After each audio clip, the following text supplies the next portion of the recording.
어제 여야 3당 원내대표들이 내년도 예산안에 합의했지만 자유한국당 의원들은 당론 반대 입장을 정했습니다. 잠시 후 국회 본회의에서 표결이 예정된 가운데 한국당은 의원총회를 열고 본회의 거부 등의 계획을 결정할 방침입니다. 여야가 내년 아동수당 지급 시기를 7월에서 9월로 늦추고 지급 대상에서 소득 상위 10% 가정의 아동을 빼기로 한 것을 두고 논란입니다.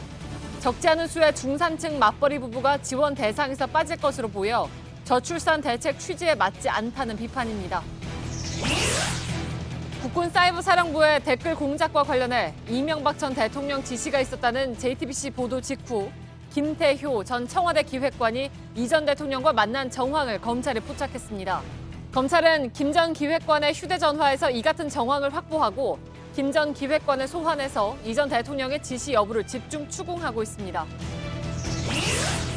문재인 정부의 첫 대통령 특별 사면이 내년 초에 실시될 예정인 가운데 사면 대상에 정치인과 기업인은 포함시키지 않는다는 원칙을 정한 것으로 확인됐습니다. 이에 따라 사면 여부를 두고 논란이었던 이석기 전 의원과 정봉주 전 의원 등은 사면 대상에서 빠질 것으로 보입니다. 오늘 밤사이 서울 1cm를 비롯해서 수도권과 충청, 전라도 등 서쪽 지방에 많게는 5cm의 눈이 오겠습니다. 새벽 기온이 영하로 떨어지면서 내린 눈은 얼어붙을 것으로 보입니다. 우리나라 스마트폰 데이터 요금이 주요 41개국 가운데 가장 비싸다는 분석이 나왔습니다. 핀란드의 40배가 넘습니다. 삼성전자가 반도체와 직업병은 관계가 없다고 설명하는 근거로 썼던 보고서의 작성자들을 JTBC가 만나본 결과 삼성전자의 주장은 틀렸다는 의견을 내놨습니다. 삼성전자가 공개하지 않는 직업병 피해자들의 자체 보상 내역도 입수해 확인했습니다. 낚싯배 전복사고 실종자들이 모두 발견되면서 수색 작업은 마무리됐습니다. 밀착 카메라에서는 강풍과 추위 속에서 진행된 사흘간의 수색 현장을 살펴봅니다.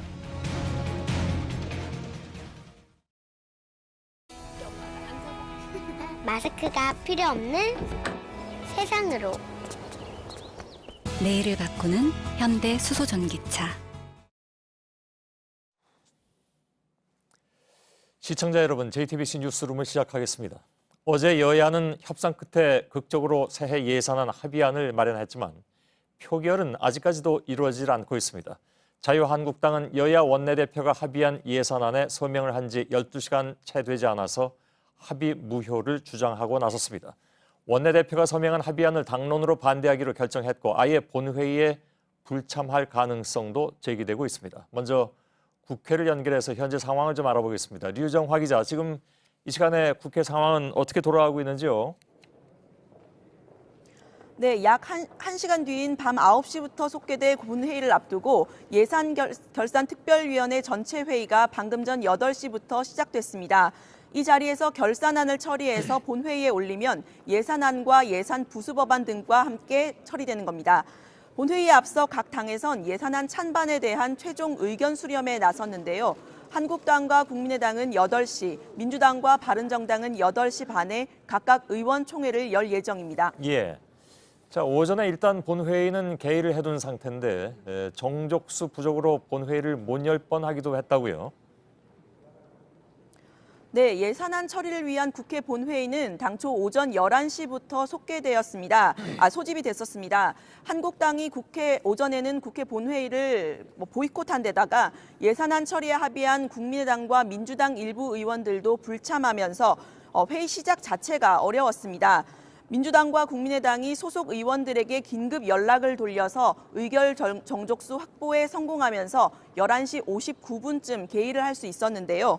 이 회의에서는 본격적인 예산안 논의 전에 예산 부수법안부터 처리를 하면서 예산안 처리에 속도를 내려고 했던 건데 개의조차 힘들어지면서 시작한 지 2분 만에 정회를 했습니다. 결국 조금 뒤 9시에 본회의가 속개가 되면 모두 한꺼번에 논의될 것으로 보입니다. 예. 자, 본회의가 열리면 한국당은 예산안 반대 입장을 내놓겠죠, 당연히. 네, 구체적인 내용은 현재 열리고 있는 한국당 의원총회 결과를 봐야 할 것 같습니다. 오전에 열린 의원총회에서는 예산안 반대를 당론으로 확정하면서 본회의 보이콧이나 필리버스터, 즉 의사 진행 방해 연설을 하자는 의견까지 나왔었는데요. 하지만 필리버스터는 국회 선진화법상 물리적으로 불가능하기 때문에 일단 본회의장에는 들어오되 반대 의견을 강하게 피력할 가능성이 큰 상황입니다.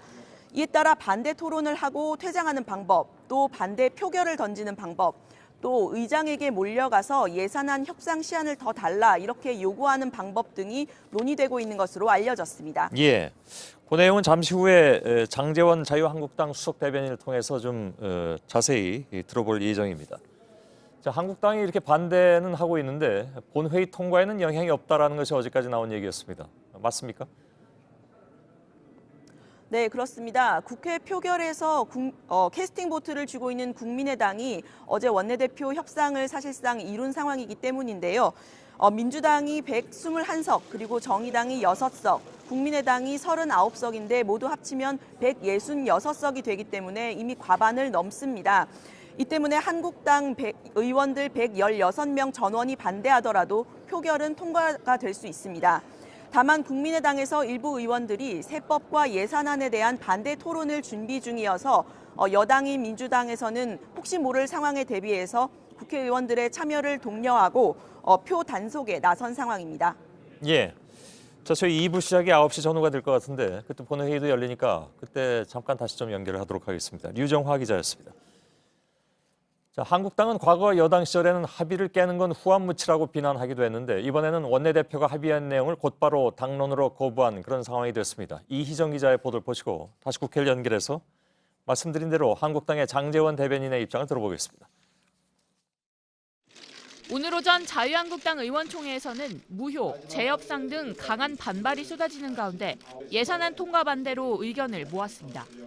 공무원 수 문제, 법인세 인상 문제에 대해서 합의를 저희들은 분명히 반대했다는 점을 제가 다시 말씀드리고 어제 의총에선 정우택 원내대표의 사퇴론까지 터져나오며 원내 지도부의 성토장이 됐습니다.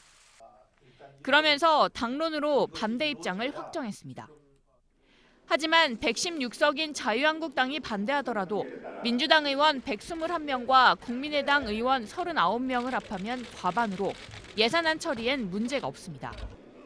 이런 한국당의 입장은 과거 여당 시절 보였던 태도와는 크게 달라진 모습입니다.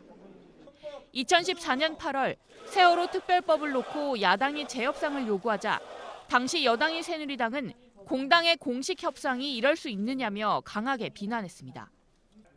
지난해 기업활력제고법, 이른바 원샷법 처리 때도 합의가 불발되자 후한무치라며 맹공을 퍼부었습니다. 야당은 국민 앞에 약속한 합의를 깨기를 하는 것이 아주 상습적으로 보이고 있고 후한무치의 극치 행태를 보이고 있습니다. 한국당은 민주당 박홍근 원내수석 부대표의 카카오톡 메시지 내용을 두고 국민의당과 민주당이 추악한 뒷거래, 밀실 야합을 했다고 비난하기도 했습니다. JTBC 이희정입니다. 예, 자유한국당도 지금 9시 본회의를 앞두고 의원총회를 연다고 하는데 어떤 방향으로 대응할지 장제원 한국당 수석 대변인과 잠깐 연결해서 얘기 나누겠습니다. 장제원 대변인님 나오 계시죠? 8시부터 이미 시작했습니까? 의원총회는?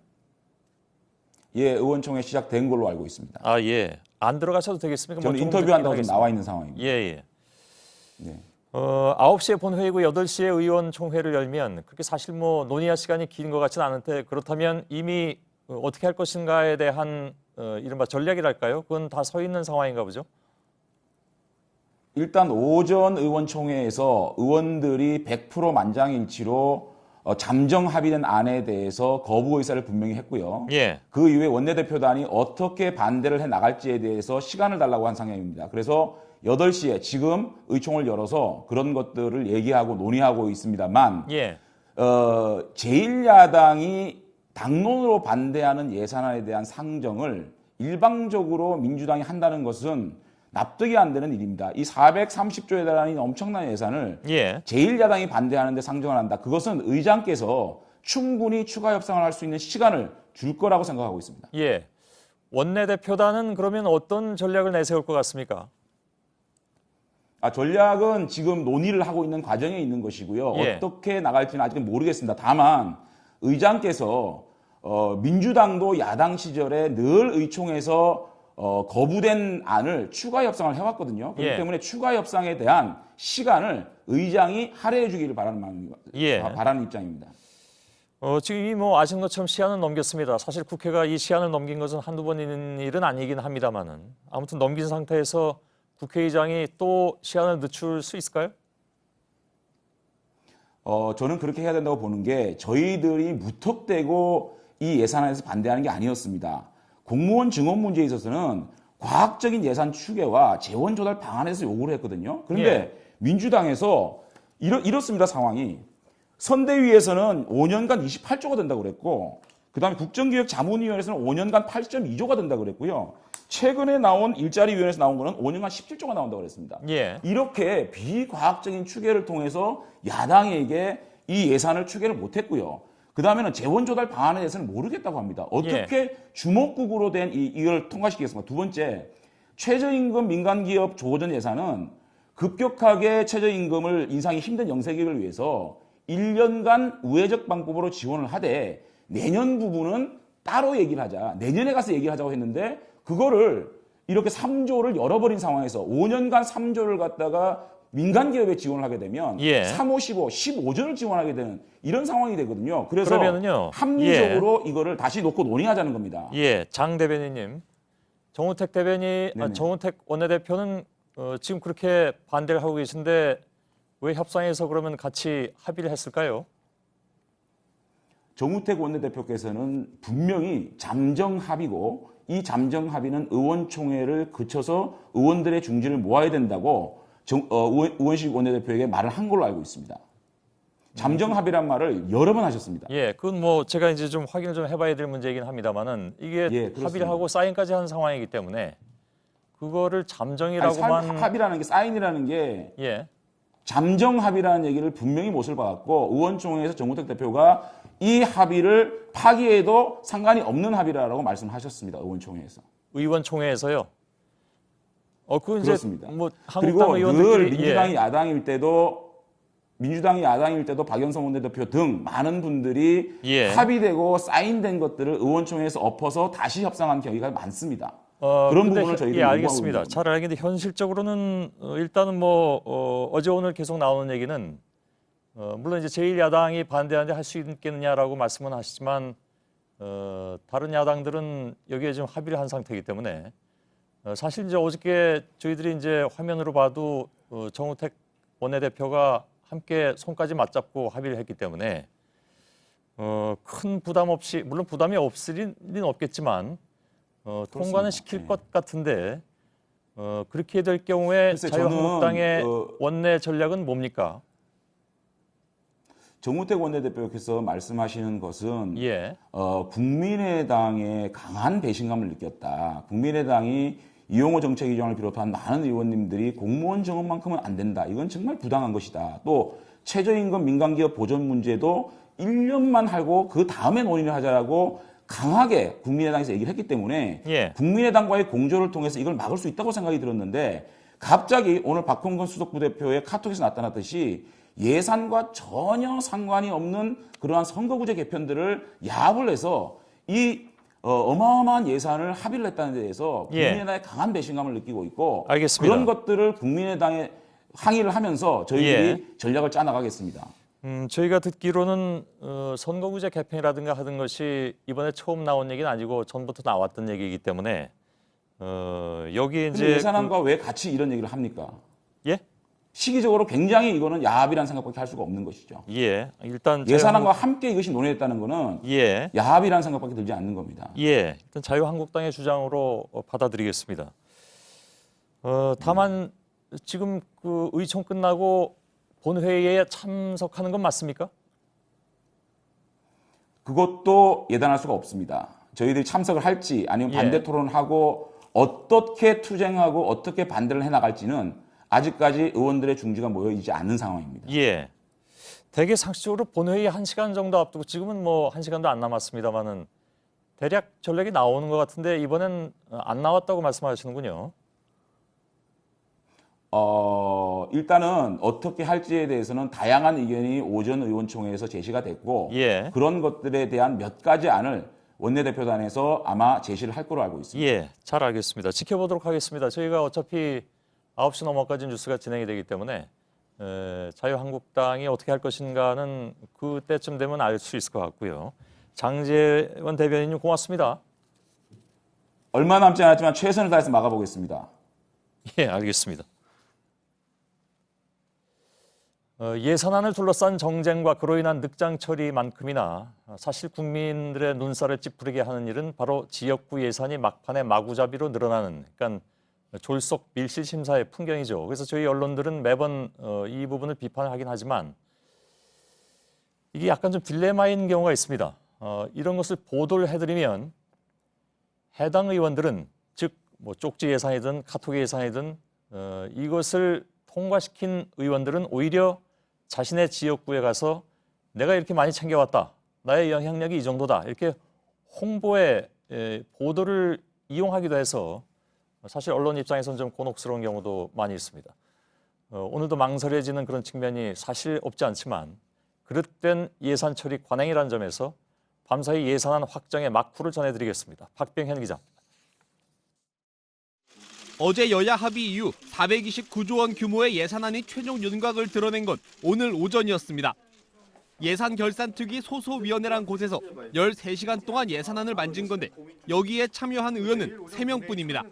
소소위엔 원내 교섭단체의 예결위 간사만 참여하기 때문입니다.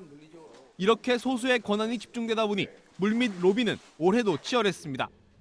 실제로 어젯밤 사이에 국민의당 중진 박지원 의원의 지역구 목포와 보성을 잇는 남해안 철도 사업비는 원안보다 증액됐고 박 의원은 자기 당 간사를 칭찬했습니다.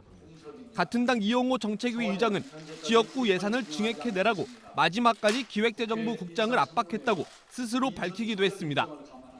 예결위 관계자는 일부 간사의 경우 지역구 예산 증액을 요구하며 버티기도 했다고 전했습니다. 이 때문에 기재부 직원들은 소소위 회의장 바깥에서 밤새 대기해야 했습니다. 하지만 이런 밀실 졸속 심사 관행을 감시할 길이 없다는 게 더 큰 문제입니다. 소소위는 회의 자체가 비공개일 뿐 아니라 회의록도 남기지 않습니다. JTBC 박병현입니다. 예산안과 관련해서 오늘 하루 종일 화제가 되는 것은 바로 아동수당 예산의 축소였습니다. 야당이 선거용이라고 반대하자 여당도 일부 물러서게 된 그런 상황인데 이를 두고 정치판의 논리로 왜 약속했던 복지를 줄이느냐, 이런 항의가 종일 이어졌습니다. 정치부의 김혜미 기자가 나와 있습니다. 우선 당초에 정부안이 어떻게 후퇴했는지 그걸 좀 보도록 하죠. 네, 일단 지급 시기가 내년 7월에서 9월로 미루어졌습니다. 예. 또 지급 대상도 5세 이하 전 아동에서 2인 이상 가구 기준 소득의 90% 이하만 주는 걸로 바뀌었습니다. 예. 결국에는 이 상위 10% 가구의 아동은 빠진 건데요. 복지부는 여기에 해당하는 아동이 약 15만 명에 이를 것으로 추산하고 있습니다. 숫자가 꽤 많은 편입니다. 예, 그렇습니다. 그럼 여기에 해당되는 부모들의 입장에서는 좀 곤혹스럽겠군요. 네, 그래서 저희가 오늘 5세 이하 자녀를 둔 여러 부모들을 좀 취재해 봤는데요. 예. 이해하기 힘들다라는 반응이 좀 대부분이었습니다. 들어보시죠. 예. 정당하게 세금은 많이 내고 있는데 불공평하지 않나. 금액적으로 뭐 이게 아이 키울 때 큰 영향을 끼치는 건 아니지만 아이 키울 때 힘이 나고 기운이 좀. 예, 잘 들었습니다. 네. 지적한 대로 월 10만 원이라는 돈이 원래는 이제 저출산 대책으로 나온 복지 혜택이었다. 이게 이제 포인트겠죠. 네, 그렇습니다. 그래서 오늘 청와대 홈페이지에는요, 원래 취지대로, 그러니까 공약대로 이행해달라는 그 국민 청원이 올라왔고요. 예. 제가 아까 오후 6시에 확인해 본 결과로는 5,300명가량이 여기에 서명을 했습니다. 예. 근데 상위 소득 10%는 못 받는다고 했는데 네. 그 정도면 소득이 어느 정도인 겁니까? 네, 여기는 좀 복잡합니다. 월 소득은 물론 이 보유 재산까지 소득으로 환산한 소득 인정액 기준으로 따지는데요. 아직 정확하게 말씀드리긴 어렵지만 추산은 해볼 수 있습니다. 예. 저희가 복지부에 문의한 결과요. 지난해 기준으로 따져보면 상위 10%는 월 소득으로는 아이 하나 있는 3인 가구의 경우에 720만 원 이상이고요. 순 자산으로는 6억 6천만 원 이상입니다. 예. 그러니까 순 자산을 소득으로 환산해서 이제 조정을 할 텐데요.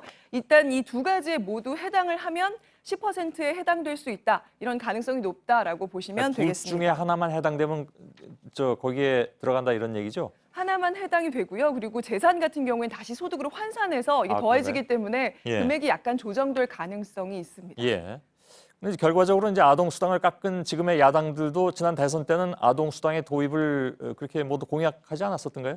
네, 그랬습니다. 저희도 전해드렸는데요. 당시 민주당 후보였던 문재인 대통령뿐만 아니라 홍준표 후보도 초중고 아동수당을 신설해서 하위 50%에게 월 15만 원을 주겠다고 했고요. 안철수 후보도 11세 이하 하위 80%에게 월 10만 원 약속했습니다. 예. 대상이나 금액이 좀 다르긴 합니다. 네, 하지만 저 공약들끼리 비교를 좀 해볼 필요도 있겠네요. 네, 그래서 저희가 마침 그때 그 공약별로 예산액을 캠프로부터 받아놓은 게 있어서 다시 한번 확인을 해봤습니다. 예. 바로 이건데요. 현 정부의 원안이 당시 야당들이 내걸었던 아동수당 공약에 비해서 돈이 덜 드는 걸로 계산이 됐었습니다. 아, 그렇군요. 예. 차이가 좀 많이 나는 편이긴 합니다. 예, 그렇습니다. 저렇게 선거 때는 큰 복지 혜택을 약속하고 사실 야당이 되면 선거의 유보를 따져서 또 여당의 공약 이행을 막는다라든가 하는 것은 뭐 그동안에 많이 봐오긴 했습니다만 바로 그런 것 때문에 일반 시민들 입장에선 불만이 생길 수밖에 없을 것 같습니다. 그렇습니다. 예, 김혜미 기자였습니다. 내년 4월부터 다주택자가 집을 팔 때 양도소득세를 더 물게 됩니다. 그러니까 집을 많이 가졌을수록 세율도 올라갑니다. 이런 소득세법 개정안에 여야가 합의했습니다. 금리 상승이라든가 대출 규제에다가 세금 중과까지 더해지면서 다주택자들이 코너에 몰리고 있는 그런 상황인데 정부의 예상대로 이들이 그 전에 집을 내놓기 시작할지 시장이 촉각을 곤두세우고 있습니다. 이주찬 기자입니다. 여야의 합의대로 소득세법 개정안이 국회를 통과하면 내년 4월 1일부터 집을 2채 이상 보유한 사람은 양도소득세를 지금보다 더 많이 내게 됩니다. 현재 양도세율의 2주택자는 10%포인트, 3주택 이상은 20%포인트 추가 세율을 적용받습니다. 3년 이상 집을 갖고 있으면 양도 차익의 10에서 30%를 공제해주는 혜택도 사라집니다. 예를 들어 집을 3채 보유한 사람이 서울 서대문구에 15년 보유한 아파트를 팔 때 양도 차익이 5억 원일 경우 내년 3월까지 이 집의 양도세는 1억 2,400만 원 정도입니다. 하지만 4월 1일 이후 팔게 되면 3억 원가량을 양도세로 물어야 합니다. 시장은 아직 관망 중입니다. 오르면은 이걸 내놓을 수도 있고 그러네. 지금 이제 살려고 하는 매수자는 극소수예요. 많지는 않아요. 가격도 높다 이렇게 해가지고 떨어지면 사겠다. 다만 정부는 다주택자들의 퇴로도 열어줄 계획입니다. 이들이 임대사업자로 등록할 경우 세제 혜택을 주겠다는 겁니다. 매물이 쏟아져 시장이 급격하게 위축하는 것을 막고 임대시장에 안정적인 물량을 공급하기 위해서입니다. 다주택자들의 선택에 따라 내년 이후 부동산 시장의 향방도 변화할 것이라고 시장 관계자들은 내다보고 있습니다. JTBC 이주찬입니다. 이명박 전 대통령의 안보 브레인으로 꼽혔던 김태효 전 청와대 대외전략기획관이 오늘 검찰에 소환됐습니다. 김 씨의 소환은 이 수사가 이명박 전 대통령에게까지 갈 수 있는 길목으로 여겨지고 있습니다.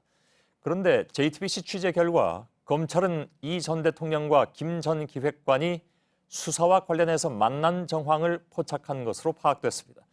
김관진 전 국방부 장관이 사이버사 댓글 공작과 관련해서 이 전 대통령의 지시를 인정했다는 JTBC 보도가 있던 직후에 두 사람이 만난 정황이 있다는 겁니다. 이런 정황은 김 전 기획관의 휴대전화에 고스란히 남아 있었습니다. 먼저 심수미 기자의 단독 보도입니다.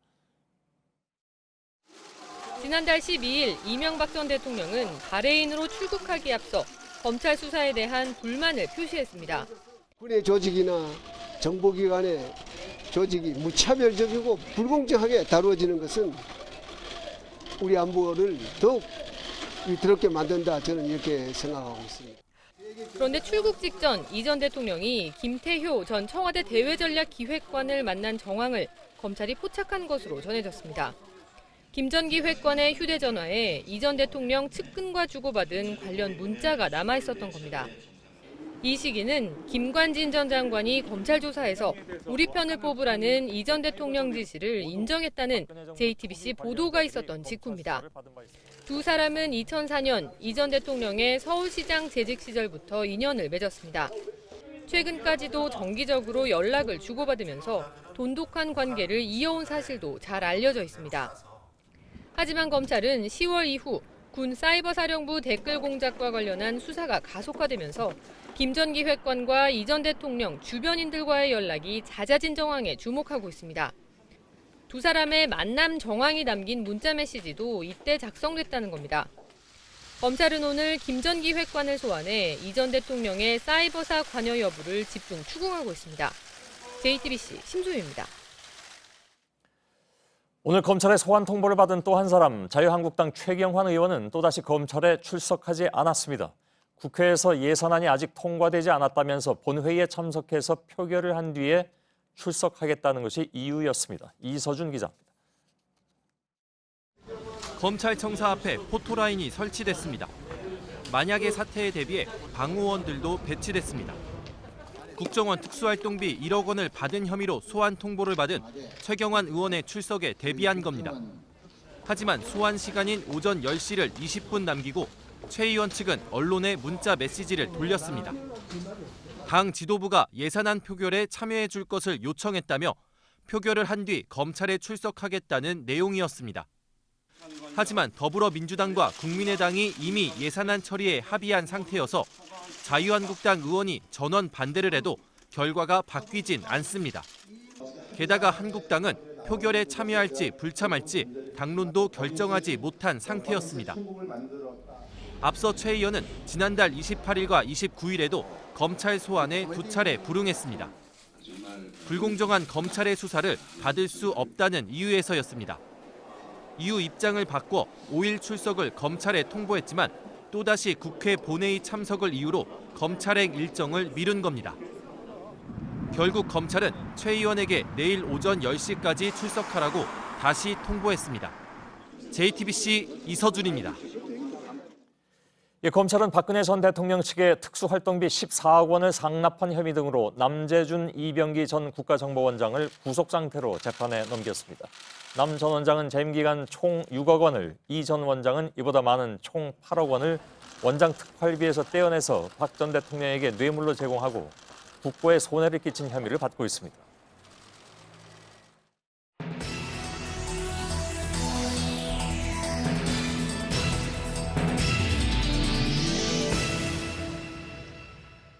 인천 영흥동 낚싯배 사고 실종자 나머지 2명이 모두 발견됐습니다. 이로써 이번 사고의 희생자는 15명으로 늘었습니다. 그런데 저희 취재진이 사고 당시에 인근 해경파출소에 고속 단정이 출동하기까지의 상황을 보여주는 CCTV를 입수해 보니까 출동이 늦어진 이유가 나타났습니다. 다른 배들과 묶여있는 채로 출발을 하려다가 출동 명령을 받은 지 20분 만에 겨우 선착장을 떠나는 모습이 담겼습니다. 이윤석 기자의 보도입니다.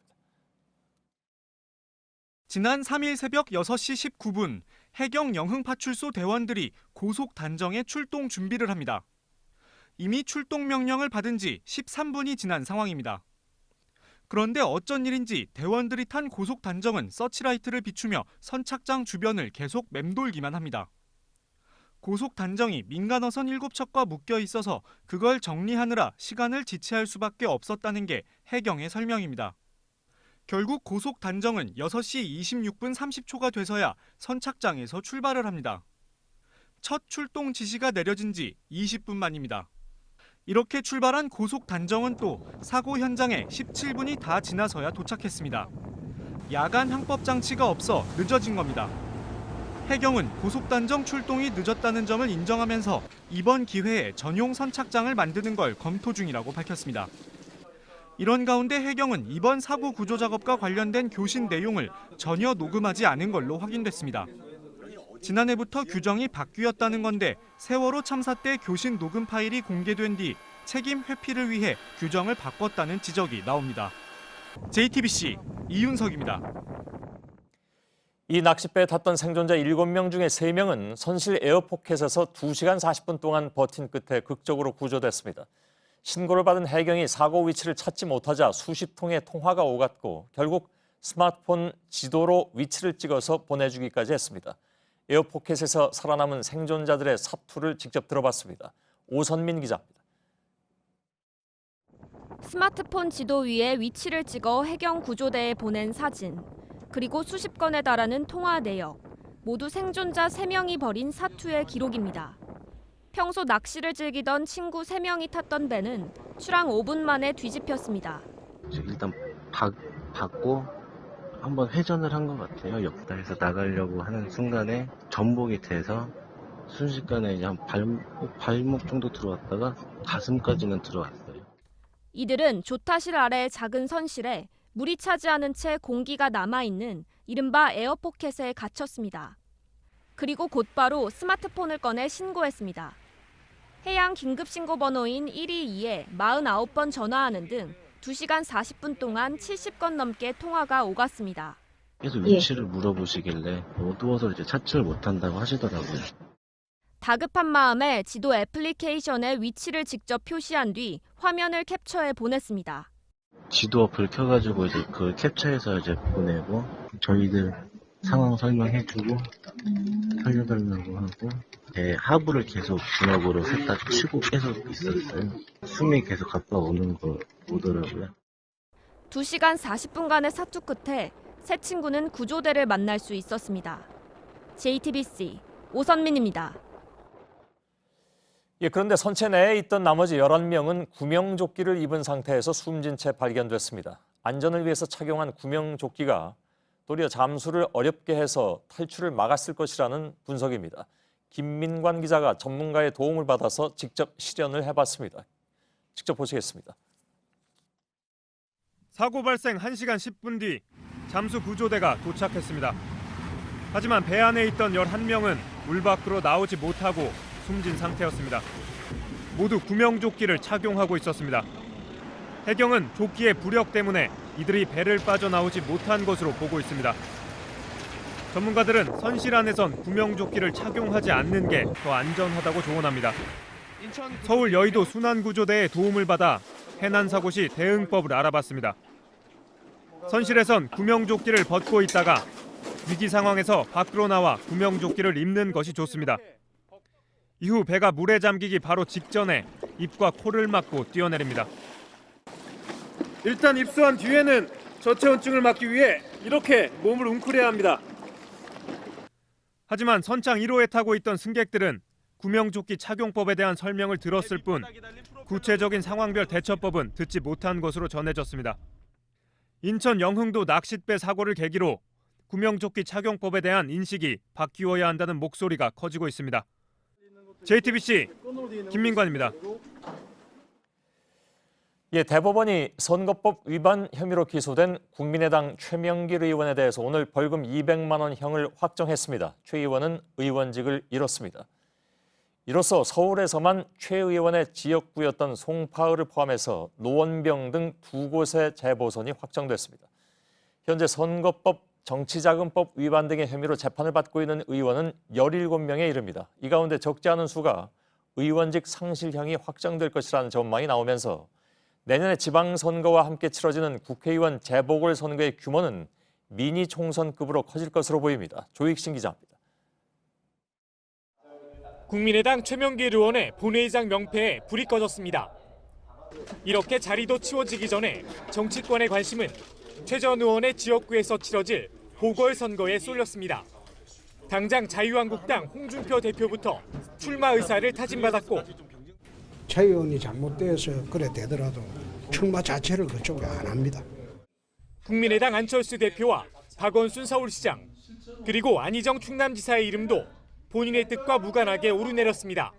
서울 송파을이 새롭게 추가되면서 여야는 내년 6월 재보선의 규모에 주목하고 있습니다.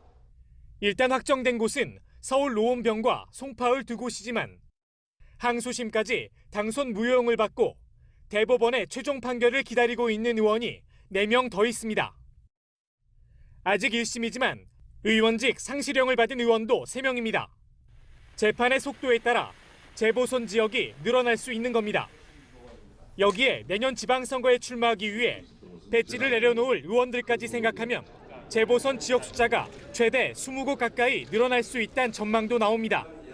이렇게 되면 여야는 6.13 지방선거와 함께 미니 총선급 재보선도 함께 준비해야 하는 부담을 지게 됩니다. JTBC 조익신입니다. 전해드린 대로 오늘 이명박 전 대통령의 측근 김태효 전 청와대 기획관이 군사이버사령부의 댓글 공작 의혹과 관련해서 피의자 신분으로 검찰에 소환되어 있습니다. 그런데 제1야당 자유한국당의 홍준표 대표는 이렇게 검찰의 수사가 이 전 대통령 측을 향해 가는 데 대해서 강한 불만을 표시했습니다. 댓글 몇 개 가지고 대통령을 소환한다면 참 기막힌 나라다, 이런 주장입니다. 이선화 기자입니다.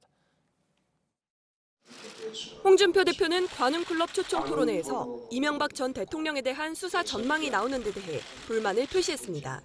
나는 그게 무슨 국가를 흔드는 범죄도 아니고 그 사이버 댓글 몇 개 가지고 대통령 소환한다.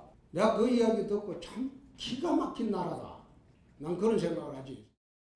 그러면서 검찰 수사를 다시 한번 망나니 칼춤이라고 표현한 뒤 전 대통령까지 포토라인을 세우는 정권이 오래 가겠느냐고 주장했습니다. 이어 홍 대표는 서청원, 최경환 의원 등 당내 친박근혜계 인적 쇄신과 관련해 자연 소멸 중이라는 논리를 폈습니다. 가혹한 결정이지만은 단지 지금 두 분은 자연 소멸 절차로 가고 있다. 이런 가운데 홍 대표는 국회 운영위원장 시절 특수활동비를 유용했다는 의혹에 대해선 1원도 가져간 것이 없다면서 결백을 주장했습니다. JTBC 이선아입니다. 문재인 정부의 첫 특별 사면이 빠르면 내년 설 연휴 전에 실제로 단행될 것으로 보입니다. 청와대는 민생사범 중심으로 실시하고 정치인과 기업인은 배제하겠다는 원칙을 세운 것으로 확인됐습니다. 이에 따라서 사면 대상으로 거론되어 왔던 정봉주 전 의원 등 여권 인사는 물론이고 이석기 전 의원 등도 배제될 것으로 보입니다. 고석승 기자의 단독 보도입니다. 청와대가 내년 초 실시할 특별사면에서 정치인이나 경제사범은 제외한다는 원칙을 세운 것으로 확인됐습니다. 청와대 고위 관계자는 이번 특사에서 정치인의 사면은 고려하고 있지 않다며 대선 공약에서 밝힌 원칙대로 할 것이라고 밝혔습니다. 이에 따라 정봉주 전 의원, 이광재 전 강원지사 등 여권 인사는 물론 일부 진보단체가 요구해온 이석기 전 의원도 사면 대상에서 제외될 것으로 보입니다. 문 대통령은 대선 후보 시절 5대 중대범죄에 대해서는 사면권을 최소화하겠다고 공약한 바 있습니다. 문재인 정부가 이들을 사면 대상에서 배제한 이유는 최근의 적폐청산 기조와 맞지 않다는 판단에 따른 것입니다. 때문에 정치인이나 경제인은 배제하고 도로교통법 위반 등 민생사범 중심으로 단행될 가능성이 큽니다. 한상균 민주노총 위원장에 대해서도 현재까지는 검토되지 않았다고 청와대는 밝혔습니다. JTBC 고석승입니다. 조국 청와대 민정수석이 내일 청와대 소셜라이브 11시 50분입니다에 출연해서 청와대 국민청원 게시판에 접수된 조두순 출소 반대 청원과 주취 감경 폐지에 대한 입장을 내놓습니다. 조두순 출소 반대 청원은 60만 명 이상이 동의했고 조두순 가명 사유가 된 주취 감경의 폐지 청원 역시 청와대 답변 기준선인 20만 명을 넘겼습니다. 한미 양국이 어제 연합 공중훈련을 시작했습니다. 미군의 스텔스 전투기 24대가 투입됐고 북한 내 가상의 좌표를 만들어서 이걸 타격하는 훈련이 처음으로 진행됐습니다. 훈련 강도가 높아졌다는 분석이 나왔지만 미군은 전과 비슷하다고 밝혔습니다. 유선희 기자입니다. 미군의 스텔스 전투기 편대가 한반도 상공을 가로지릅니다. 이번 한미 연합공중훈련에는 F-22 6대와 F-35A 6대, F-35B 12대 등 스텔스 전투기 24대, 1개 대대 규모가 참가했습니다.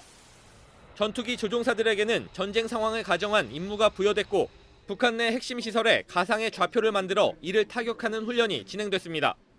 일반 전투기들에게는 전자전기 그라울러를 앞세워 적의 방공망을 무력화한 뒤 적진으로 들어가는 시나리오가 적용됐지만 적의 레이더에 잡히지 않는 스텔스 전투기들에게는 별도로 더 깊은 곳을 타격하는 임무가 주어졌습니다. 훈련엔 장거리 전략폭격기 B-1B 2대도 참가했습니다.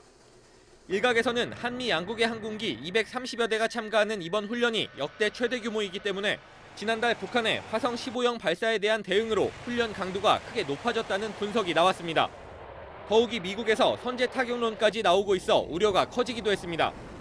하지만 주한 미 7공군 사령부는 평소와 비슷한 수준의 훈련이라면서 특정 도발이나 사건에 대한 대응이 아니라고 밝혔습니다. JTBC 유선입니다. 네, 지난달 13일에 판문점 공동경비구역을 통해 귀순한 북한 병사의 응급수술 영상이 공개됐습니다. 미국 CNN이 공개한 영상에는 북한 병사가 미군 헬기에서 수술실로 옮겨지는 긴박한 순간, 그리고 10여 명의 의료진이 투입돼서 진료하는 모습들이 담겨 있습니다. 백종훈 기자입니다.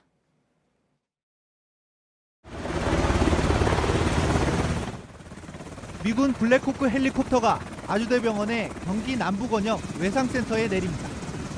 의료진이 군용 담요에 쌓인 북한 병사를 소생실로 급히 옮깁니다. 의료진 10여 명이 북한 병사의 몸을 들어 수술대 위로 올려놓습니다. 의사가 손가락으로 수술 대상 부위를 가리키고 다른 의료진이 이런 지시를 따르는 장면도 나옵니다. 수술 과정에 참여하는 이국종 교수의 모습도 볼 수 있습니다. 외상센터 도착부터 5시간에 걸친 북한 병사 수술 상황입니다. 이 영상은 의료진이 촬영했거나 병원 CCTV에 담긴 것으로 추정됩니다. CNN은 군 당국의 허가를 얻어 북한 병사 수술 장면이 들어간 영상을 공개했다고 밝혔습니다. 이 교수는 북한 병사가 당시 피를 많이 흘려 마치 깨진 항아리 같았고 쇼크로 사망할 뻔했다고 했습니다. I'm watching all the transfusions of blood. 1, 2, 3. Yes, that's right. 이제는 북한 병사가 화장실에 혼자 갈 수 있을 정도로 빠르게 회복했다고 했습니다. I'm really proud of him because he fled from North Korea to seeking for liberty. JTBC 백종훈입니다. 네, 오늘 아침부터 본격적인 추위가 찾아왔습니다. 낮에도 영하권이었고 밤에는 서쪽 지방에 눈이 온다는 예보도 있습니다. 내일 아침도 추워서 눈이 얼어붙을 출근길이 걱정입니다. 이수정 기자입니다. 출근길 시민들이 장갑과 마스크로 온몸을 감쌌습니다. 목도리를 두툼히 두르고 털모자를 푹 눌렀었지만 하얀 입김에 추위가 실감납니다. 오늘 아침 최저기온이 서울 영하 8.1도, 대관령 영하 14.1도, 설악산은 영하 20도 가까이 떨어졌습니다. 전국적으로 올 겨울 들어 가장 추운 날씨를 보인 곳이 속출했습니다. 기온은 낮았지만 하루 종일 날씨는 맑았습니다. 하지만 현재 서해상의 남북으로 길게 걸쳐있는 눈구름이 한반도 쪽으로 다가오고 있습니다. 눈구름이 도착하는 자정 무렵부터 서울과 경기 남부, 충청과 전라도에 눈이 내릴 전망입니다. 서울 및 경기 지역은 1cm 내외, 경기 남부와 전라는 1에서 3cm, 충청에는 1에서 5cm의 눈이 쌓이겠습니다.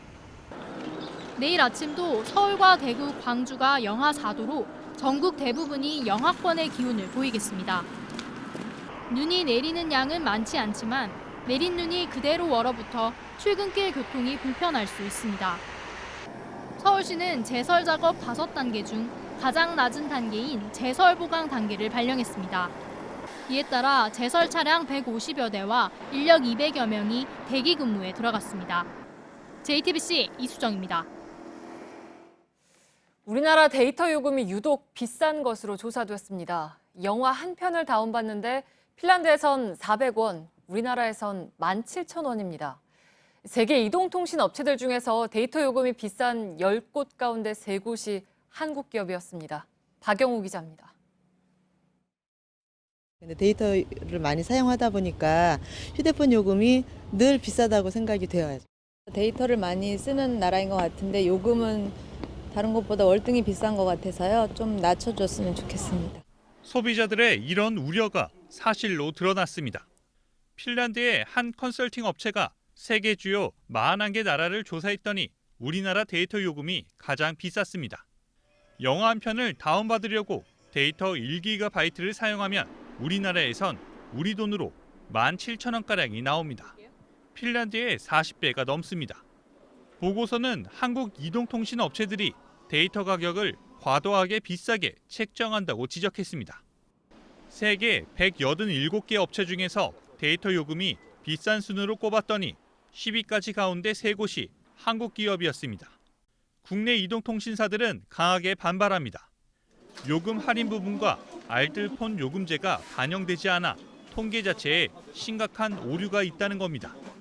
하지만 전문가들은 다른 나라에서 통신요금을 지속적으로 내리는 경향을 국내 업체도 주목해야 한다고 지적했습니다.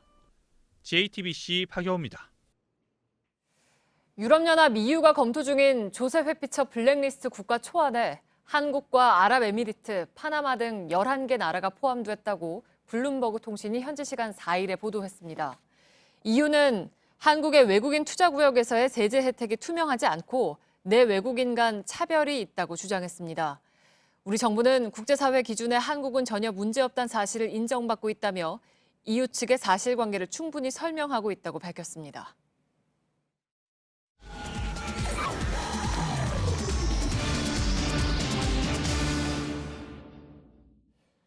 그동안 JTBC 뉴스룸에서는 삼성전자 직업병 문제를 연속 보도해왔습니다.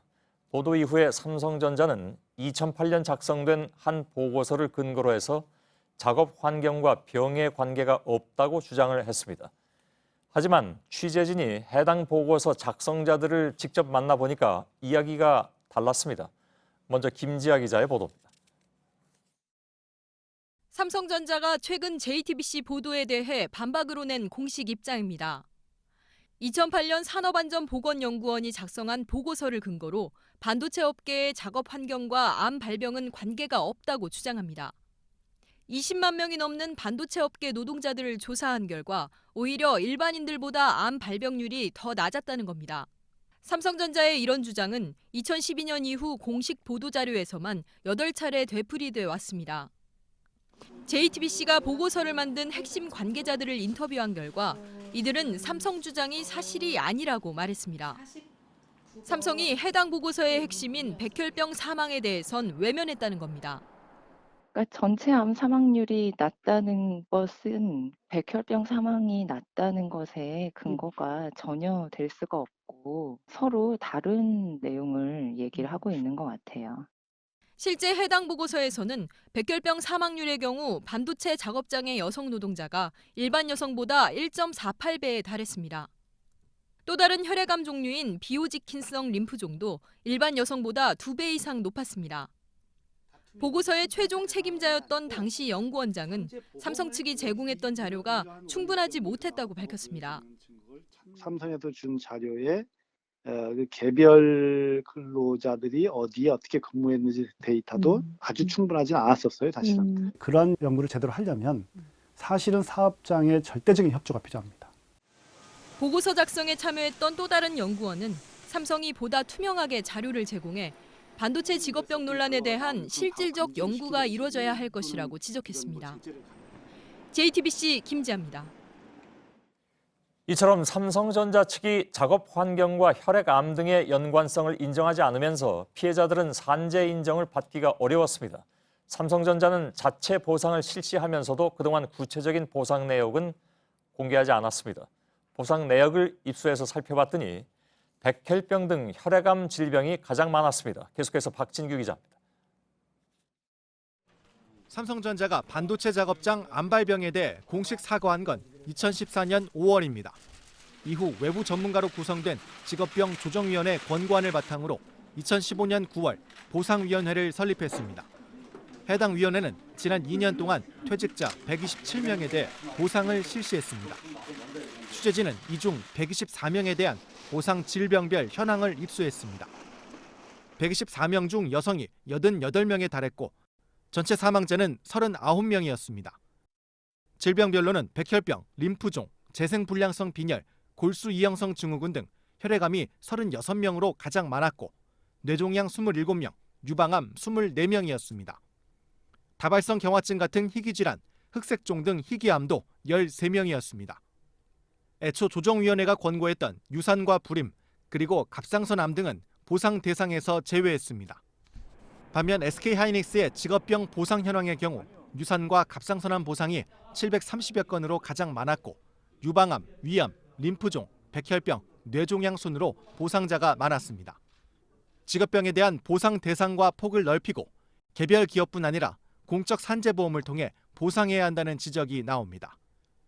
JTBC 박진규입니다. 한국수력원자력은 원전 주변 마을에 거액의 발전기금을 지원하고 있습니다. 원전 단지별로 해마다 수백억 원이나 됩니다. 그런데 주민들 복지에 쓰여야 할 이 돈을 사기꾼에게 떼이는 일이 발생했습니다. 한수원의 부실 관리가 문제였습니다. 구석찬 기자의 단독 보도입니다. 올여름 부산의 한 해수욕장에서는 대형 워터파크가 2달간 유료로 운영됐습니다. 원전 주변 관광 활성화 명목으로 고리 원전 측으로부터 1억 2,700만 원의 마을 지원금을 받아 만들었습니다. 1억 4천만 원의 자체 수익도 났습니다. 그런데 해수욕장 폐장 직후 통장을 확인해 보니 잔고가 3천만 원에 불과했습니다. 운영사 대표 47살 김모 씨가 돈을 모두 챙겨 잠적해버렸기 때문입니다. 직원과 아르바이트생 30명은 밀린 임금을 달라며 사업을 공동 기획한 마을 이장을 찾아 항의했습니다. 경찰의 수사도 의뢰한 상태입니다. 노래방이라든지 데려가가지고 이장이 꼬박 먹으시면 아니겠죠. 지원금을 타기 위해 원전에 허위 서류를 제출했다는 증언도 잇따릅니다. 3천만 원인가? 야, 그거 2배를 뻥치요. 6천만 원 올리고 그것도 쉽게 말하면 얻어쳐가지고 그렇게 올리면은 해준단 말이에요, 그게. 주변 마을에 지원하는 돈이 한 해 180억 원에 이르지만 관리는 부실하기 짝이 없습니다. 저거는 바로 들어왔다는 게 저희들 입장에서는 그럼에도 저희들이 대금이 나간 거죠. 고리 원전 측은 뒤늦게 지원금에 대한 실태 조사에 들어갔습니다. JTBC 구석찬입니다. 검찰은 전병헌 전 청와대 정무수석이 대기업들로부터 후원금과 기부금 명목으로 4억 원대 뇌물을 받았다는 혐의를 수사 중입니다. 그런데 검찰이 이 돈의 흐름을 쫓아가 보니까 전병헌 전 수석의 전 비서관 윤모 씨가 사적으로 고급 승용차까지 구입한 사실이 드러났습니다. 레인지로버라는 차량인데 이 차는 작년 초에 법조 비리 사건에서 현직 부장판사가 사업가에게서 받아서 타고 다녀서 논란이 일기도 했던 바로 그런 차죠. 이지혜 기자입니다. 전병헌 전 청와대 정무수석은 자신이 회장으로 있던 한국e스포츠협회가 롯데홈쇼핑과 GS홈쇼핑으로부터 후원금 3억 3천만 원과 기부금 1억 5천만 원을 수수하도록 한 혐의를 받고 있습니다. 후원금 중 1억 5천만 원 정도를 전 수석과 공모한 혐의를 받는 윤모 전 비서관이 챙겼는데 검찰은 이 돈의 용처를 추적하던 중 윤 씨가 고급 SUV 차량인 레인지로버를 구입해 타고 다닌 사실을 파악했습니다. 또 윤 전 비서관 자택에선 수천만 원에 달하는 5만 원권 현금 다발도 찾아 압수한 걸로 전해졌습니다. 특히 검찰에 따르면 윤 전 비서관은 e스포츠협회에 들어오는 대부분의 후원금에서 수수료 형식으로 총액의 33%를 받아 챙긴 걸로 파악됐습니다. 이 때문에 전병헌 전 수석 측은 윤 전 비서관이 모든 일을 계획하고 돈까지 챙긴 개인 비리라고 주장하고 있습니다. 하지만 검찰은 해당 자금이 전 비서관을 향한 것으로 판단하고 있습니다. JTBC 이지혜입니다. 네, 영국의 대중 술집은 몇 시에 문을 여는가? 20세기 초의 영국 인구는 몇 명인가? 영국 시민권을 얻기 위해 풀어야 할 시험 문제들입니다. 옥스포드 졸업생들에게도 어렵다고 소문이 났는데 영국 왕실에 새로 입성할 헐리우드 배우 메건 마클도 이 시험을 봅니다. 떨어져도 결혼을 못하는 건 아니지만 아무튼 예외는 없습니다. 김성탁 특파원입니다. 해리 왕자의 피앙세 마클이 결혼 발표 이후 첫 공식 행사로 세계 에이즈의 날 자선 행사에 참여했습니다. 시민들의 관심이 새 왕실 가족이 될 마클에 쏠리면서 결혼 발표 때 입은 코트와 구두는 순식간에 완판됐을 정도입니다. 마클은 영국 생활시험으로 불리는 시민권 취득 시험을 치를 예정입니다. 의사당 대형 시계탑 빅벤이 얼마나 오래됐는지, 영국 대중술집이 몇 시에 문을 여느냐는 질문도 있습니다. 1901년 당시 인구 중 영국에서 생활하지 않은 이들에겐 까다로운 문항이 즐비합니다. 2014년 조사에선 18세에서 24세 응시자 중 절반이 탈락했습니다. 영국 이민청이 주는 책자에서 나오긴 하지만 역사가 긴 데다 모든 분야에서 출제되기 때문에 마클에겐 큰 도전입니다. 떨어진다고 당장 결혼에 제약이 따르진 않습니다. 영국 언론은 마클이 앞으로 몇 년간 영국 시민이 되는 과정을 겪을 것이라고 전했습니다. 이혼녀이자 혼혈이고 할리우드 배우인 마클이 영국 왕실에 새로운 바람을 불러일으킬지 세계가 호기심 어린 눈으로 바라보고 있습니다. 런던에서 JTBC 김성탁입니다. 네, 오늘 오전 제주도 서귀포 앞바다에서 용오름 현상이 나타났습니다. 매우 드물게 생기는 현상인데 오늘은 2개가 동시에 발생한 쌍둥이 용오름이었습니다. 최충일 기자입니다. 바다 한가운데서 하얀 물기둥이 하늘로 솟구칩니다. 수면과 맞닿은 부분에선 물이 요란하게 튀는 모습이 보입니다. 왼쪽엔 조금 얇지만 또 다른 물기둥도 함께 올라가고 있습니다. 오늘 오전 9시 50분쯤 제주도 서귀포시 앞바다에 나타난 쌍둥이 용오름입니다. 갑자기 햇빛이 비쳐서 바다 쪽을 보게 됐어요. 근데 이제 그 보기 힘든 물기둥을 봐서 원래 이제 마무리가 잘 될 것 같아서 기분이 좋을 것 같습니다. 용오름은 기둥 모양 구름인 저군이나 정란운이 지면 또는 해면까지 닿아 있는 현상입니다. 오늘 제주도엔 초속 10m의 강한 북서풍이 불었습니다. 이 바람이 한라산을 넘지 못하고 갈라졌다가 남쪽에서 다시 만나면서 상승 기류가 형성됐습니다. 여기에 바람 온도와 해수면 온도까지 크게 벌어져 추가 상승 기류가 더해지면서 용오름이 나타난 겁니다. 한파가 몰아칠 때는 바다와 공기의 그 기온차가 수십 도에 달하게 되거든요. 이럴 때는 국지적으로 굉장히 강한 불안정이 생길 수 있어가지고 이럴 때 용오름이 발생할 가능성이 높습니다. 용오름 내부에선 강한 회오리 바람이 일어납니다. 이 때문에 종종 지면 혹은 해수면 시설물이 하늘로 날아가기도 합니다. 하지만 오늘은 용오름 주변에 선박등이 없어 별다른 피해는 없었습니다. JTBC 최충일입니다. 네, 서울 신촌에는 노점상이 꽤 많습니다. 단속을 둘러싼 갈등도 많았습니다. 그래서 구청 측이 아예 단속을 포기하고 양성화를 선언했습니다. 그런데 컨테이너 점포를 만들어줄 테니까 들어오라는 제안에 정작 노점상들은 시큰둥한 반응입니다. 백일현 기자입니다. 서울의 대표적인 대학가인 신촌. 이화여대 정문에서 골목을 따라 신촌역까지 노점이 곳곳에 자리 잡고 있습니다. 1980년대부터 관할 서대문구청은 시시때때로 단속을 벌였지만 없애지 못했습니다. 결국 구청 측이 새로운 방식을 제안했습니다. 컨테이너 건물을 만들 테니 들어와 점포 운영자로 자립해보라는 겁니다. 계획대로라면 내년 5월 이곳에는 3층 높이의 컨테이너 건축물이 들어서게 됩니다. 문제는 노점상들이 입주를 꺼린다는 겁니다. 위치가 기존 상권에서 상당히 떨어져 있기 때문입니다. 거기 들어가면 다 죽어요. 사람이 거기 없고 여기서도 지금 하루 10,000원도 못 파는데 거기 누가 그걸 찾아오겠어요. 3층 구조물이라는 특징도 입주를 망설이게 합니다. 비가 오거나 눈이 와서 미끄러운데 그 계단을 다 철제 계단으로 만드는데 사람들 다치면 누가 책임질 거냐고요. 시작 쌓기 게임을 하는 거거든요. 그거는 지금 내년에 어차피 지방선거가 있기 때문에. 구청 측은 이 공공임대 상가 시도가 다른 지자체에도 전파될 수 있는 시범 사례가 될 것이라고 주장합니다. 하지만 노점상에게 가장 중요한 장사가 될 것이냐는 질문엔 속 시원한 답변을 내놓지 못했습니다. JTBC 백일현입니다. 파리바게뜨가 오늘까지 제빵기사를 직접 고용하란 정부 지시를 거부했습니다.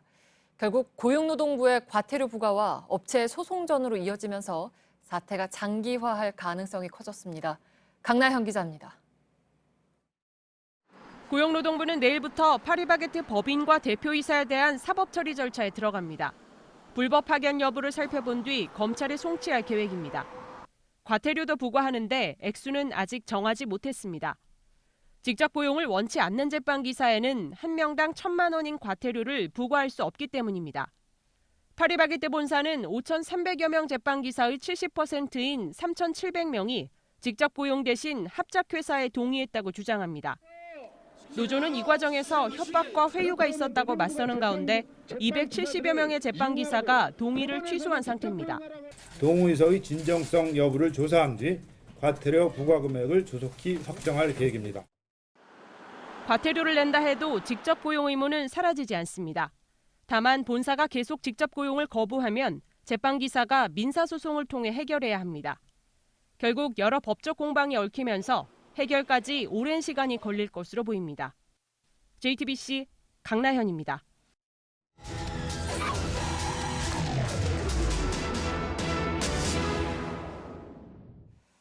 인천 낚싯배 실종자 수색 작업이 사흘 만에 마무리됐습니다. 하지만 오늘 오전까지만 해도 바람도 강하고 뚝 떨어진 기온 탓에 자칫 수색이 장기화될 뻔했습니다.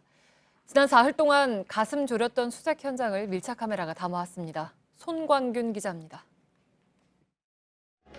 인천 낚싯배가 전복된 건 지난 3일 오전 6시였습니다.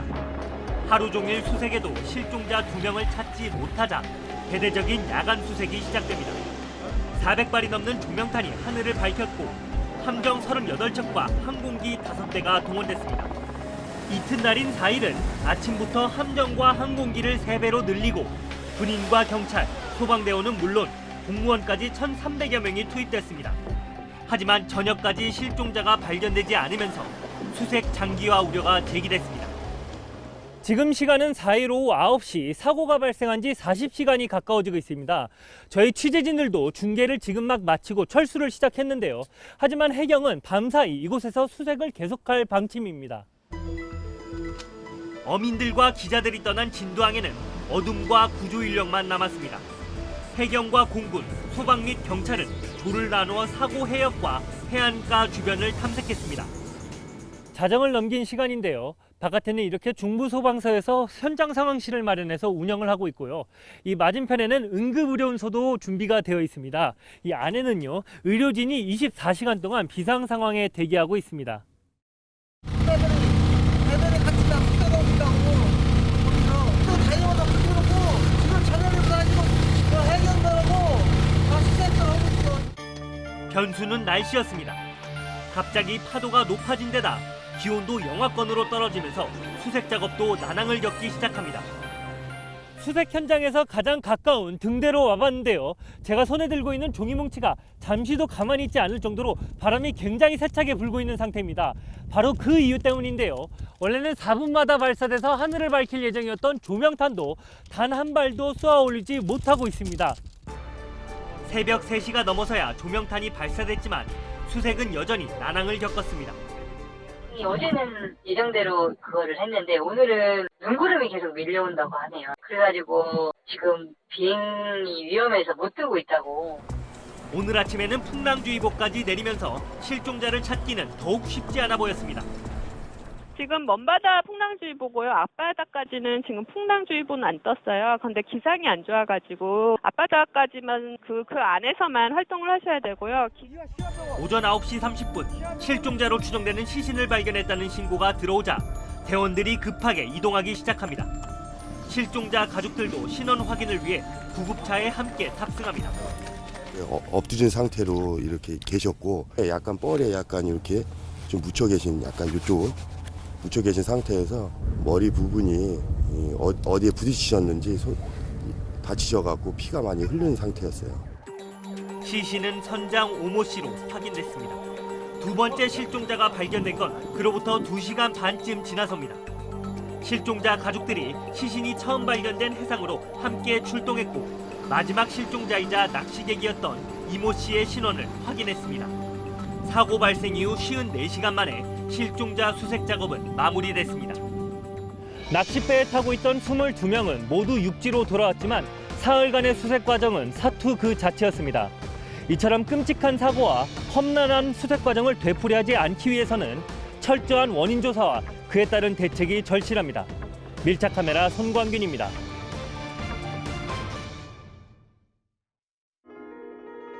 이 빛은 7억 광년 전 우주 멀리서 출발해 지금 여기에 도착했습니다. 당신에게 보여주고 싶었던 지금의 순간도 이미 오래전 시작되었습니다.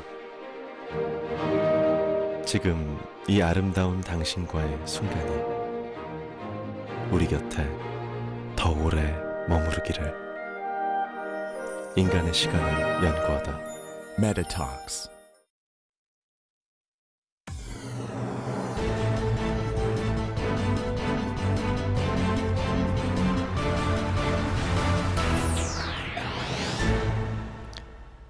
뉴스룸의 앵커 브리핑을 시작하겠습니다.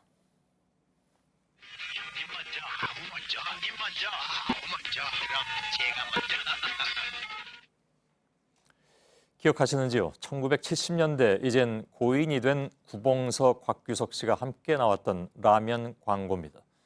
속내는 양보하고 싶지 않지만 겉으로는 체면상 양보하던, 그러나 두 사람의 그런 모습이 그리 밉지 않게 보였던 광고였죠. 훌쩍 내려간 기온 탓일까? 흑백 텔레비전 속 그리운 모습들이 더욱 정겹게 느껴지기도 합니다. 형님 먼저, 아우 먼저. 그러고 보니 그들에게도 형님과 아우를 이야기하던 시절이 있었습니다. 근데 제가 4시간 먼저 탄생했습니다. 저보다 4시간 먼저 대표가 되신 분인데 두 사람은 박근혜 정부 출범 첫 해인 2013년 5월 15일 같은 날 여야의 원내대표로 선출됐습니다. 형님 혹은 아우, 그날 서로를 향했던 그 기분 좋은 덕담처럼 모든 것이 투명하고 산뜻했다면 얼마나 좋았을까. 얼마 지나지 않아 그들은 마치 약속이라도 한 듯 몇 년 전 자신들이 정한 형님과 아우의 순서대로 검찰의 소환 통보를 받았고, 역시 형님과 아우의 순서대로 검찰 포토라인에 섰거나 설 예정입니다. 또한 약속이라도 한 듯 결백을 주장하고 있지만 한때 덕담을 주고받았던 형님과 아우를 보는 세간의 시선은 씁쓸합니다.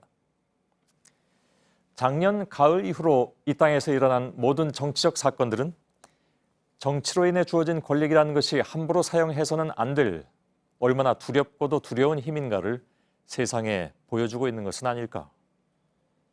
형님 먼저, 아우 먼저. 그 시절 라면 한 그릇도 서로를 향해서 양보하려 했던 행복한 형님과 아우.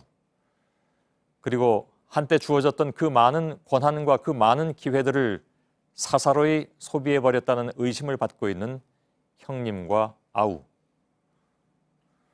오늘 날씨는 70년대 그 광고가 유행했을 때만큼 춥습니다. 오늘의 앵커 브리핑이었습니다.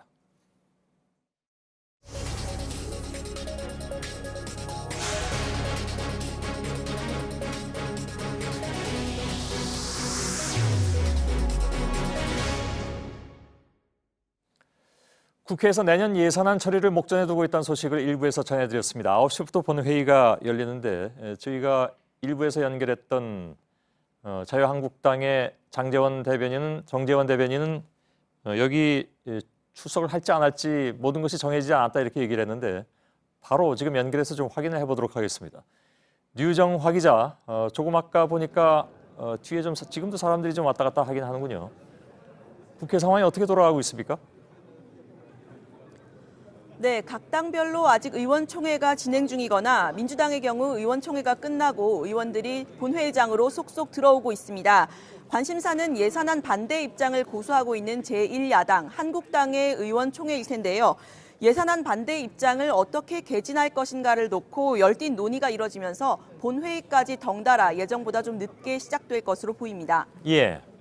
자, 8시부터 한국당의 의원총회가 시작이 됐는데 아직까지 결정이 안 됐다라는 것은 이걸 어떻게 지금 그 본회의의 전략을 세울 것이냐에 대해서 결론을 못 세운 것 같은데 언제쯤 끝날 거란 얘기도 혹시 안 들립니까? 혹시 그 취재된 게 있습니까? 네, 한국당은 의원총회에서 지금 다양한 의견이 쏟아지면서 열띠게 논의를 하고 있는 상황으로 전해지고 있는데요. 본회의에서 반대 토론을 한 뒤에 표결에는 참여하지 않고 퇴장하는 방안이 유력하게 그중 하나로 집중 논의되고 있는 것으로 알려지고 있습니다. 예. 예를 들어서 오전에는 필리버스터링 얘기도 나왔었는데 그건 뭐 규정상 어렵다는 얘기도 들었습니다. 그렇다면 아예 안 나오거나 반대 토론하고 퇴장하거나 아니면 반대 투표하거나, 근데 세 번째는 아닐 것 같은 느낌도 들긴 듭니다만 지금 뭐 쉽사리 예단하기는 어렵고 일단은 알겠습니다. 뭐 거의 끝나간다는 얘기라도 있나요? 예, 아직 지금 논의가 아직은 진행 중이라는 얘기가 지금 들려오고 있는데요. 여러 가지 의견들이 나오고 있어서 방안을 놓고 열띠게 지금 논의를 하고 있는 것으로 알고 알겠습니다. 있습니다. 아무튼 본회의는 늦춰지고 있는 상황이군요. 한국당이 나가도 민주당 즉 여당으로서는 일단 가결 정족수는 확보했다고 보는 것이기 때문에 그냥 투표한다는 겁니까? 아까 한국당의 대변인 얘기로는 그래도 제1야당이 반대를 당론으로 정했는데 더 논의할 시간조차 주지 않느냐? 그것조차 안 준다는 것은 말이 안 된다라고 강하게 주장을 했는데 정세균 의장이 어떻게 나올지 그건 좀 두고 봐야 될 것 같습니다만 어떻게 봅니까? 예, 국회의장실에서는 일단 한국당이 본회의 불참을 선언하지 않는 이상 한국당이 본회의장에 들어올 때까지 기다렸다가 시작을 한다는 입장입니다. 다만 말씀하신 것처럼 의결 정족수는 지금 확보가 된 상황이기 때문에 민주당 지도부는 여당 의원 중에 불참 의원은 없는지 또 예산안 처리를 합의한 국민의당 의원 중에 반대 토론을 한다는 의원들이 있는데 처리에 합의한 사람들 중에서 이탈표는 없는지, 또 정의당 의원 6명도 가결에 힘을 보탤 것인지 이런 것들을 막판에 바쁘게 확인을 하고 있는 상황입니다. 예, 그 얘기는 예산안에 대해서 더 이상은 얘기하지 않겠다. 투표한다. 다만 투표할 경우에 혹시 이탈표가 있을 것인가를 지금 점검한다. 이렇게 이해를 하겠습니다. 그러면 최종적으로 국회를 통과하는 시간은 언제쯤 될 것 같습니까? 오늘 넘길까요? 네, 일단 한국당이 의원회관에서 총회를 끝내고 본회의장으로 건너오면 본회의가 이제 시작될 것으로 보이는데요. 들어오면 또 찬반 토론이 열띠게 진행될 것이기 때문에 최종 처리는 자정쯤이 될 전망입니다. 예, 알겠습니다. 그 전후가 되겠죠. 류정화 기자였습니다. 자, 내년부터 시행하기로 한 종교인 과세 얘기를 좀 해야 될 것 같습니다. 논란이 계속 확장되고 있기 때문입니다. 지난주에 정부가 공개한 시행령 입법 예고안에 따르면 종교인들의 세금 부담이 근로소득자에 비해서 훨씬 적어서 형평성 문제가 있다는 점을 저희 뉴스룸이 얼마 전에 이미 지적했습니다마는 논란이 확산되면서 학계에서는 이것이 위헌 소지까지 있다는 비판이 나오고 있습니다. 어떤 점이 문제인지 대략 한 3가지 정도 키워드로 나눠서 이태경 기자와 조목조목 짚어보도록 하겠습니다. 이태경 기자, 네. 가장 논란이 되는 부분은 종교 활동비로 알고 있습니다. 네. 왜 문제가 되는 겁니까? 네, 기획재정부는 종교인이 종교 활동에 사용한 돈에 대해서는 세금을 매기지 않는 비과세 혜택을 주기로 했습니다. 예. 일부 종교계가 과세안에 반발하자 타협을 한 건데요. 문제는 이 종교 활동비의 개념이 명확치 않은 데다 한도도 없다는 겁니다. 극단적인 경우 소득의 전부를 종교 활동비로 지정할 수도 있다는 의미입니다. 그렇군요. 네. 자, 일종의 필수 경비 개념일 텐데 이것이. 그렇습니다. 다른 직업들에도 그런 게 혹시 있지 않나요? 네, 교수나 교사의 연구 활동비, 또 중소기업 연구원의 활동비 등이 비슷한 경우입니다. 예. 이들은 모두 비과세 한도가 한 달에 20만 원으로 제한돼 있습니다. 하지만 종교인의 경우 종교단체가 활동비로 인정만 하면 무제한입니다. 사실상 납세자가 납세 범위를 정하는 구조인 셈입니다. 예. 거꾸로 돼 있다는 얘기잖아요, 그죠? 그렇습니다. 예. 세금 낼 사람이 자기가 얼마 낼지 정하는 상황이 돼버렸으니까. 반대죠. 예. 그러면 세무당국이 정말로 종교 활동에 썼는지 아니면 소득 신고를 제대로 했는지 검증할 수 있는 장치도 없지 않나요? 네, 사실상 불가능합니다. 예. 예. 기재부는 종교인을 세무조사하더라도 종교 활동비를 기재한 장부는 세무조사 대상이 아니라고 시행령에 못 박았습니다. 이 때문에 종교 활동비가 국정원 특수활동비처럼 사적으로 유용되더라도 검증할 방법이 없습니다. 이렇다 보니 전문가 사이에선 위헌 소지가 있다는 지적까지 나오고 있습니다. 예. 들어보시죠. 위헌 소지가 있어요. 납세자가 나는 세금을 안 낼지를 내가 선택을 해버려 놓으니까. 예. 결국 이제 사실상 제한된 수준에서 과세를 하겠다는 건데 그러면 납세자에게 주는 권리는 어떻게 됩니까? 그러니까 예컨대 소득이 적은 근로자한테 노동자들한테 주는 지원금은 종교인에게도 주어지나요? 네, 주어집니다. 바로 근로소득 보전세제 예. EITC라는 형태의 보조금인데요. 원래 저소득 근로자의 실질 소득을 보전해 주려고 만든 제도이지만 종교인들도 과세 대상이 된 만큼 혜택을 받을 수 있습니다. 종교인이 소득을 낮게 신고하면 내는 세금보다 받는 보조금이 더 많을 수 있습니다. 예. 종교인 과세로 걷는 세금이 1년에 100억 원 정도인데 보조금으로 나가는 돈은 700억 원 정도로 훨씬 많을 것으로 추정됩니다. 훨씬 정도가 아니라 지금 7배나 되는데 그렇습니다. 말 그대로 이제 배보다 배꼽이 큰 그런 상황입니다. 그런데 이 시행령 확정이 된 겁니까? 그러니까 바꿀 수는 없습니까? 네, 아직 확정이 되지는 않았습니다. 예. 기재부는 이달 14일까지 종교인 과세안을 담은 소득세법 시행령 개정안에 대한 국민 의견을 수렴합니다. 하지만 이 기간 동안 강한 반대 여론이 없다면 내년 1월 1일부터 시행됩니다. 예, 알겠습니다. 이거 어떻게 될지 추이를 좀 지켜보도록 하겠습니다. 경제산업부 이태경 기자였습니다.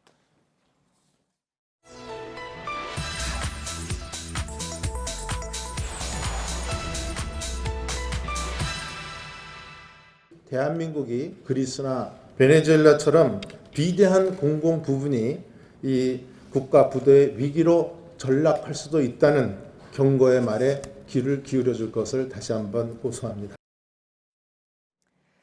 네, 국가공무원 9,475명, 지방공무원 15,000명, 총 24,000여 명의 공무원을 늘리는 예산안이 국회를 곧 통과할 예정입니다. 공무원을 증원하면 인건비가 급증해서 국가 부도가 우려된다라는 반대가 막판까지 쟁점이었습니다. 그렇다면 이 같은 규모의 공무원을 새롭게 채용하는 것이 나라 살림에 얼마나 부담이 될지 그리고 국가 부도를 걱정할 수준일지 팩트체크를 해봤습니다. 오대영 기자, 일단 인원은 크게 늘어나는 거죠? 그렇습니다. 2006년 이후 최대 폭입니다. 2006년에 노무현 정부는 2만 6천 명가량을 증원했습니다. 다음 해에도 1만 8천여 명을 새롭게 뽑았습니다.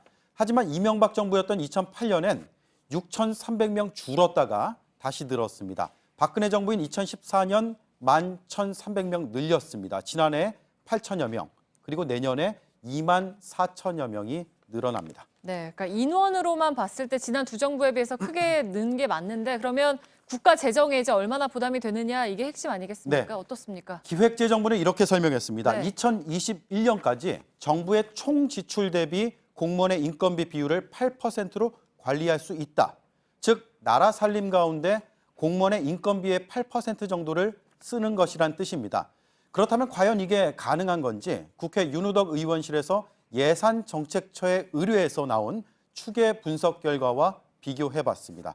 결론은 인건비 비중이 2051년까지 연평균 8.72%라는 것입니다. 네, 그러니까 1년에 8%대로 추산이 되는 건데 그러면 국가 부도를 걱정할 정도로 이전 정부와 비교했을 때 크게 늘어난 건가요? 그렇지 않습니다. 네. 공무원의 인건비 비율은 2008년을 보면 9.11%였습니다. 2011년 8.22%, 2014년 8.12%, 그리고 올해 8.33%였습니다. 지난 10년의 평균으로 봐도 8%대를 유지하고 있었던 겁니다. 앞서 인력은 이렇게 들쭉날쭉한데 이렇게 인력비는 인건비는 평평한 이유는 전체 예산이 증가함에 따라서 그에 맞춰서 공무원의 예산을 책정했기 때문입니다. 네, 그러니까 비율상으로 보면 과거 정부와 크게 다르지 않은 건데 근데 이제 정부가 말하는 8%는 앞으로의 추정치이기도 하고 이게 이제 정부와 여당 쪽 자료라는 한계가 있지 않겠습니까? 그렇습니다. 그래서 앞으로 지켜봐야 되는데 저희가 네. 취재한 경제학자들의 의견은 다소 엇갈렸습니다. 정부의 설명대로 이행될 경우에 재정 건전성이 크게 우려될 수준은 아니라는 견해, 반면에 경제 상황에 따라서 신중하게 판단해야 한다는 의견도 있었습니다. 단 그리스 같은 국가 부도는 현실성이 없다고 공통적으로 말했습니다. 공무원 숫자가 많아서 무너진 건 아니잖아요. 경제 성장이 안 되면서 무너진 거죠, 사실. 그리스 같은 경우는 이제 유럽의 그 위기를 다시 같이 극복하지 못했고, 베네수엘라는 그거는 자원 석유 때문에 그런 거죠. 자원의 저주라는 거거든요. 석유가격이 떨어지면서 정부 수익이 떨어지니까. 그리스는 성장이 멈추고 세입은 줄고 또 막대한 부채가 누적된 총체적 부실 사례입니다. 한국과 상황도 체질도 다릅니다. 네, 팩트체크 오대영 기자였습니다.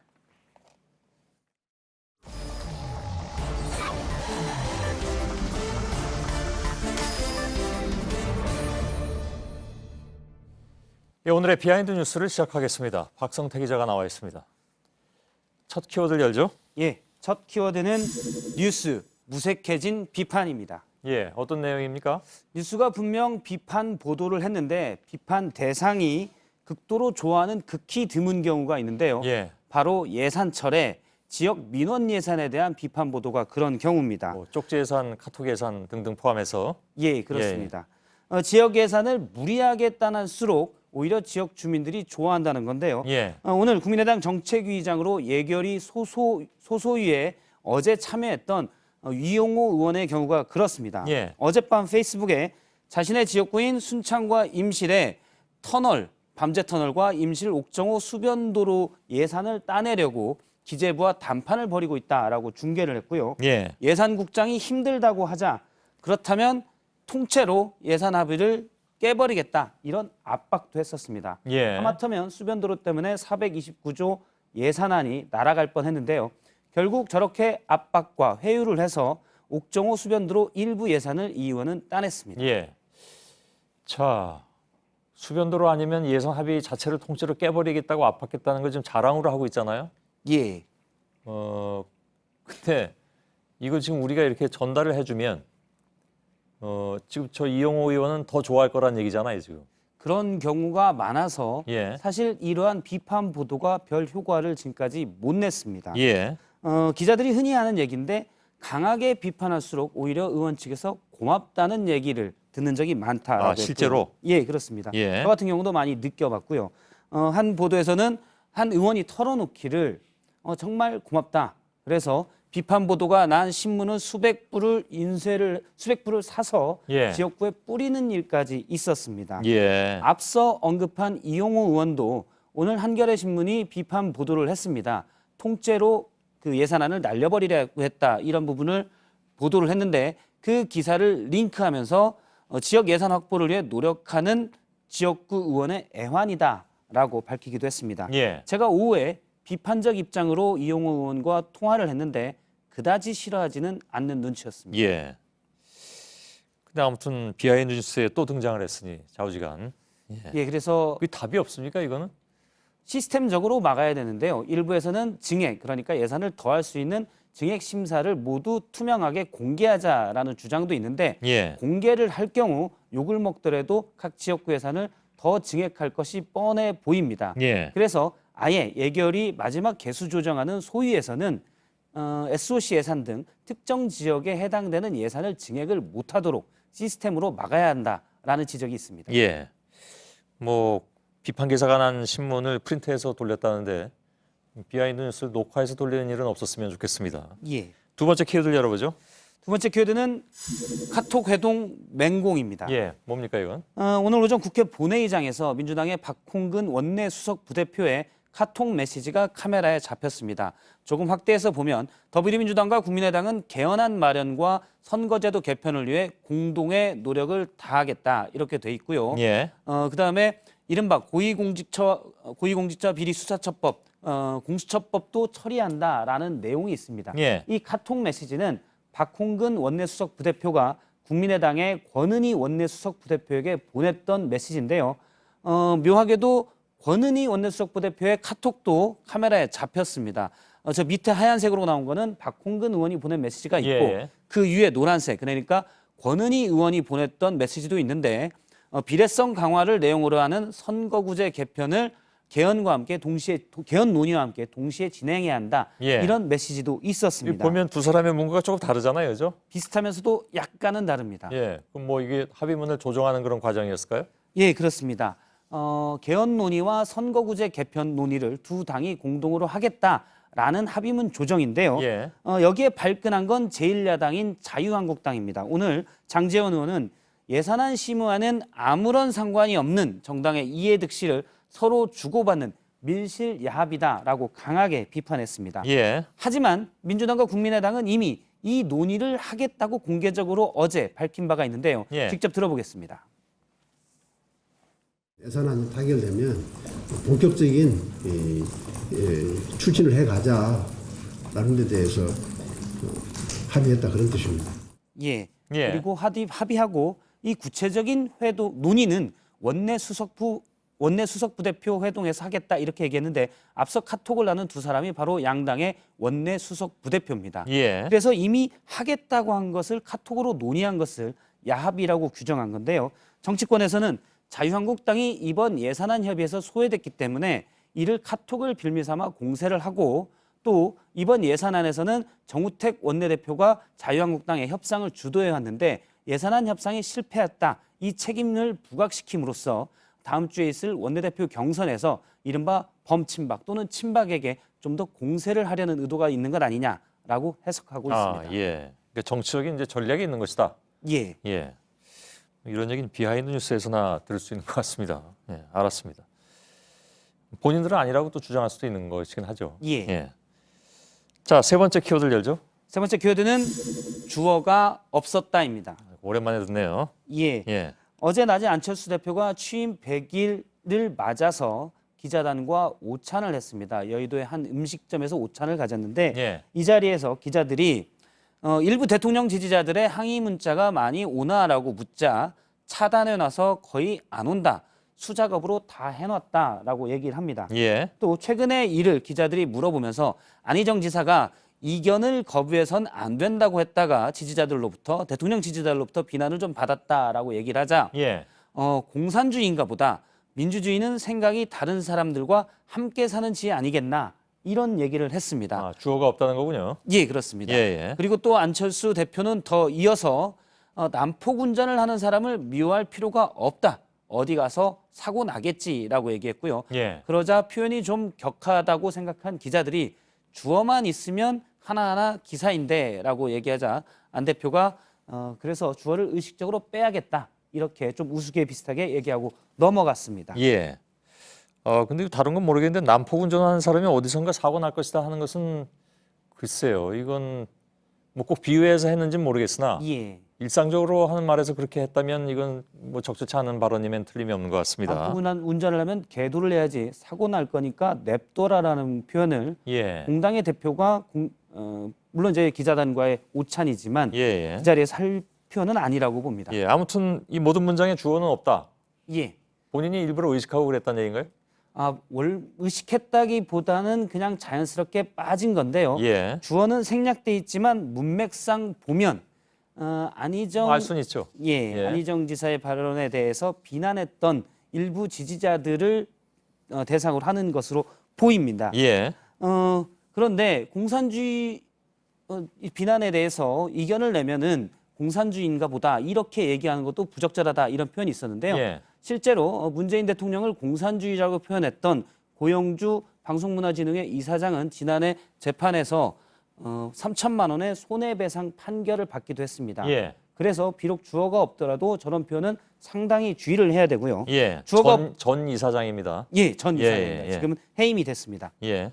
주어가 없다라는 말은 아시는 대로 2007년 당시 나경원 의원이 해서 유명해진 표현인데 이명박 전 대통령이 광운대 특강에서 BBK는 내가 설립했다.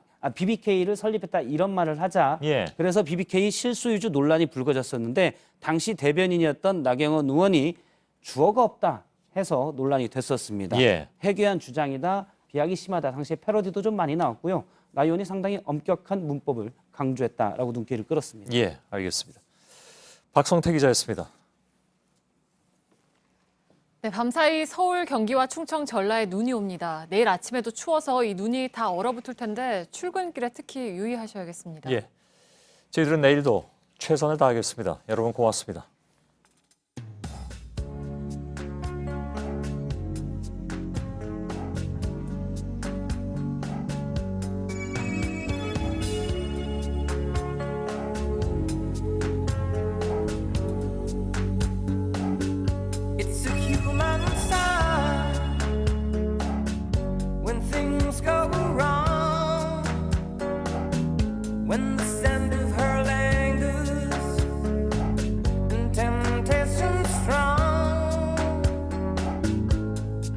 To the back.